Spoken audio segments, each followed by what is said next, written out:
నా ప్రియమైన బిడ్డ, నా మాటలు జాగ్రత్తగా ఆలకించుము. నేను ఎన్నిసార్లు చెప్పినా నీకు అర్థము కావడం లేదు, ఎందుకని నీవు అర్థము చేసుకోవడము లేదు.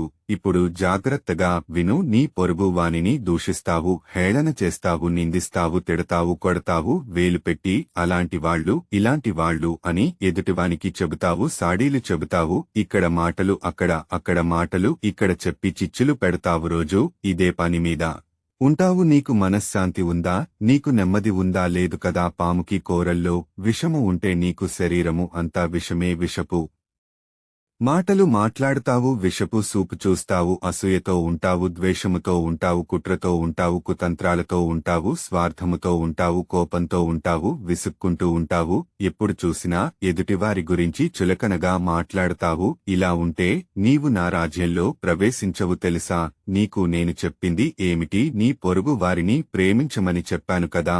మీ పొరుగువానిని శత్రువులా చూస్తావు, విరోధిలా చూస్తావు, ఇష్టము లేకుండా మాట్లాడతావు, ఇష్టమున్నట్లుగా నటిస్తావు, దొంగ ప్రేమతో చూస్తావు. నీ గురించి నాకు తెలియదా? అంతా తెలుసు. నీవు లాంటి వానివో నాకు బాగా తెలుసు. ఆదిలో చెప్పబడిన మాట నిజమే. అలాగే ఉండేవారు. ఒక చెంప మీద కొడితే కొట్టిన వానిని తిరిగి కొట్టేవారు, తిట్టిన వానిని తిరిగి తిట్టేవారు, ఏదైనా హాని చేస్తే అది తిరిగి చేసేవారు.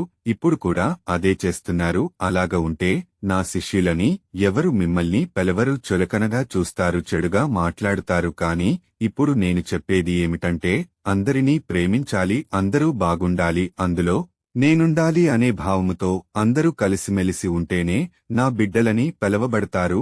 బైబిల్ వాక్యము చదువు. మత్తయి సువార్త 5వ అధ్యాయము 43 మరియు 44 వచనములు. నీ పొరుగువాని ప్రేమించి నీ శత్రువును ద్వేషించమని చెప్పబడిన మాట మీరు వినియున్నారు గదా.